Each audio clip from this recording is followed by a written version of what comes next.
Assalamualaikum warahmatullahi wabarakatuh. Nama saya Dita Valentika Artati. Di sini saya akan menjelaskan tentang reformulasi yang saya buat, yaitu sediaan krim.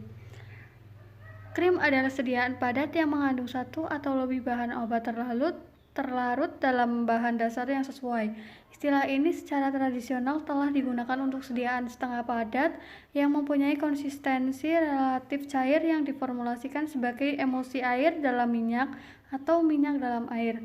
Sekarang ini batasan tersebut lebih diarahkan untuk produk yang terdiri dari emulsi minyak dalam air yang dapat dicuci dengan air atau lebih ditujukan untuk penggunaan kosmetika menurut Depkes RI 1995.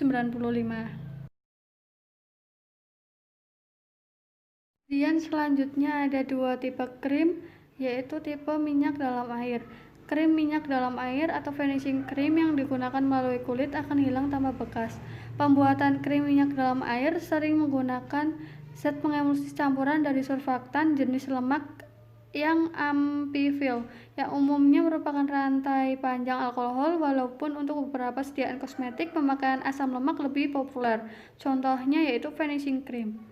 Finishing cream adalah kosmetika yang digunakan untuk maksud membersihkan, melembabkan, dan sebagai alas bedak. Yang kedua yaitu tipe air dalam minyak. Krim berminyak mengandung zat pengemulsi air dalam minyak yang spesifik seperti adepsolane, wall alkohol atau ester asam lemak dengan atau garam dari asam lemak dengan logam bervalensi 2, misalnya Ca. Krim air dalam minyak atau minyak dalam air membutuhkan emulgator yang berbeda-beda. Jika emulgatornya tidak tepat, dapat terjadi pembalikan fase. Contohnya cold cream.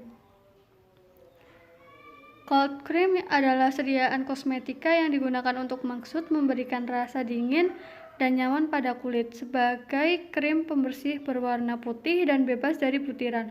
Cold cream mengandung mineral oil dalam jumlah besar.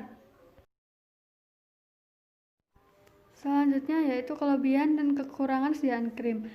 Kelebihannya mudah menyebar rata, praktis, mudah dibersihkan atau dicuci, cara kerjanya berlangsung pada jaringan setempat, tidak lengket, terutama tipe minyak dalam air, memberikan rasa dingin. Cold cream berupa tipe air dalam minyak digunakan sebagai kosmetik, bahan untuk pemakaian topikal, jumlah yang diabsorpsi tidak cukup beracun.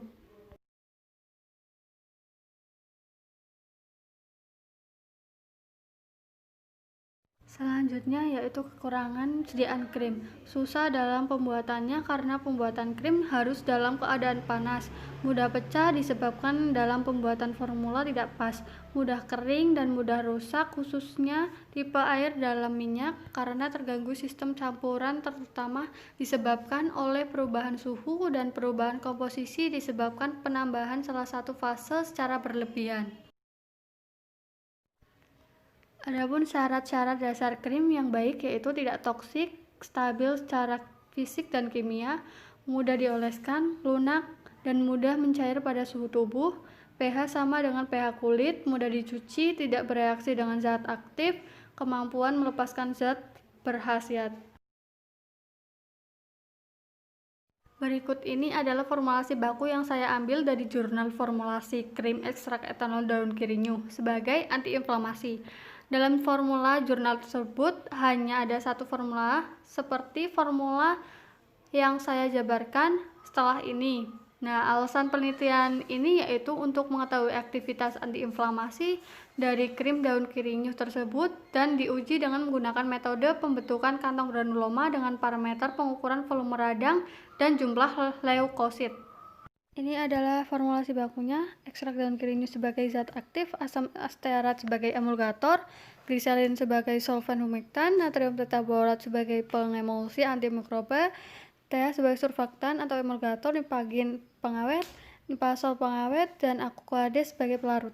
Berdasarkan literatur reformulasi yang saya buat, yaitu pengembangan didapat dari deskripsi aktivitas antiinflamasi krim ekstrak etanol rimpang kunyit pada tikus yang diinduksi karigenin. Tujuan yang ingin dicapai pada penelitian ini adalah mengetahui formula pembuatan ekstrak etanol daun kirinyu dan ekstrak etanol rimpang kunyit sebagai antiinflamasi, mengetahui manakah yang paling memberikan efek yang baik pada antiinflamasi yang paling cepat. Kemudian ini adalah formulasi pada formula pengembangan. Hasil uji antiinflamasi yang menunjukkan formula kedua pada konsentrasi 8% krim ekstrak krim kunyit memberikan efek antiinflamasi terbaik pada tikus putih. Maka dari hasil tersebut digunakan yaitu pada formula berikut yaitu ekstrak kulit kunyit, asam stearat, TEA, cara alba, vaselin putih, propilen glikol, dan aquades. Kemudian ini adalah reformulasinya. Alasan digantinya suatu bahan. Ekstrak kirinyo diganti menjadi ekstrak limbah kunyit karena dari kedua ekstrak tersebut memang memiliki kelebihan sebagai antiinflamasi. Dari keunggulan kedua formula tersebut, yang lebih unggul yaitu ekstrak rimpang kunyit. Selain terbukti pada formula yang saya jabarkan di atas, kunyit memiliki keunggulan yang lebih banyak daripada kirinyo. Keunggulan kunyit yaitu sebagai antiinflamasi, antioksidan, antihepatotoksik, dan antirematik. Menurut beberapa literatur, kandungan kurkumin dalam rimpang kunyit memiliki peran penting dalam aktivitas antiinflamasi. Kemudian saya menambahkan cara alba untuk digunakan sebagai basis krim karena cara alba dapat meningkatkan konsentrasi krim dan untuk menstabilkan emulsi atau sediaan krim.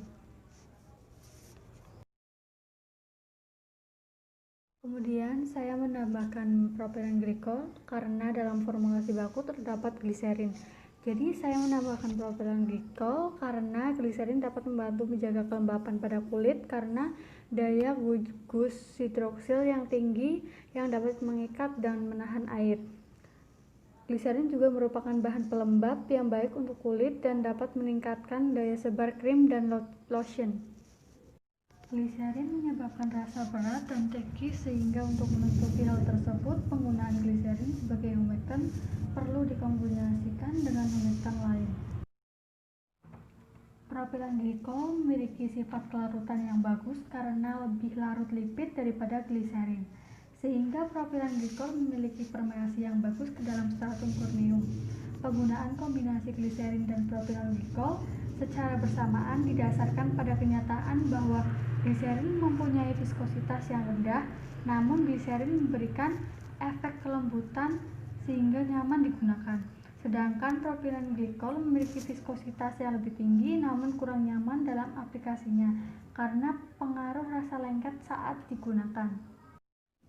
Humektan dengan viskositas rendah menyebabkan mudahnya tercampur dalam suatu sediaan, sedangkan humektan dengan viskositas yang tinggi dapat mencegah terjadinya pemisahan emulsi. Propilen glikol stabil digunakan dalam suatu sediaan bila dikombinasikan dengan gliserin. Menurut London 2001, karena propilen glikol digunakan sebagai bahan pelembab yang akan mempertahankan kandungan air dalam sediaan, sehingga sifat fisik dan stabilitas sediaan selama penyimpanan dapat dipertahankan. Propilen glikol memiliki stabilitas yang baik pada pH 3-6 menurut Alien 2002.